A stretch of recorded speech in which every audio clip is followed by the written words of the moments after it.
están en folga de fame Alfonso Iglesias, Juan Manuel Cibó e Amancio Rodríguez, representantes sindicais, cumpren agora as súas 24 primeiras horas en folga de fame que manterán, como xa dicíades vos, ata mañá ás 10 da noite se antes non o recibo o alcalde. Efectivamente, piden máis medios humanos e materiais.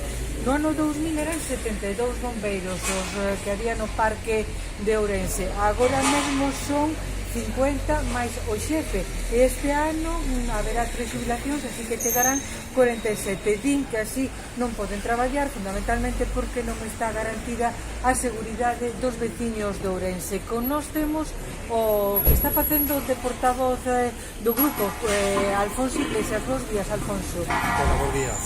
Bueno, eu resumí un poquinho a situación. Podes concretarte un pouco con en que situación está agora mesmo este corpo de bombeiros de Ourense? Pues estamos en una situación precaria desde hace aproximadamente 6 años. Esto no es de hace 4 días.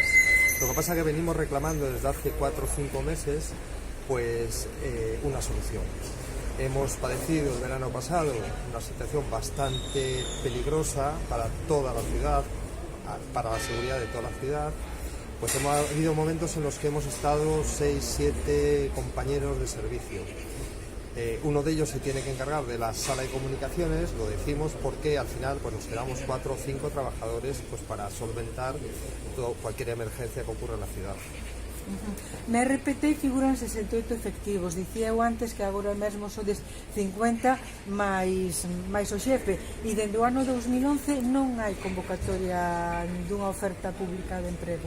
Efectivamente, nosotros el número está calculado según la RPT.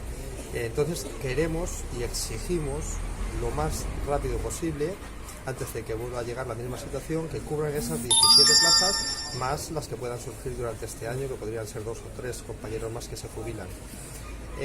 Y a mayores de eso tenemos desde el año 2015, cada año viene una partida de UNESPA, la Asociación de Aseguradoras, y ya acumula un importe de 1.300.000 euros aproximadamente. No sabemos dónde está ese dinero, dice el ayuntamiento, nos han trasladado anteriormente que ya está ahí, pero todavía no ha llegado a materializarse, ¿no? O sea, no tenemos inversiones. Y claro, tenemos vehículos antiguos, tenemos falta de material de rescate acuático y no sabemos nada en estos momentos todavía. Eso principalmente. Pues durillas, son duras, la verdad que son 24 horas. Lo que pasa que lo mejor de todo es el apoyo de toda la ciudadanía. Eso sí, tenemos que dar las gracias a todos los ciudadanos.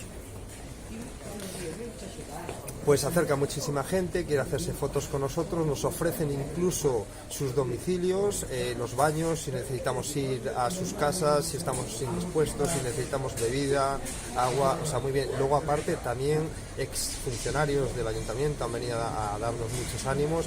En definitiva eso es lo que más fuerza nos está dando, lo que más agradecidos estamos. Eles teñen aquí unha tenda de campaña na que máis ou menos trataron de pasar a noite con dificultades, porque a noite tamén foi fresca e...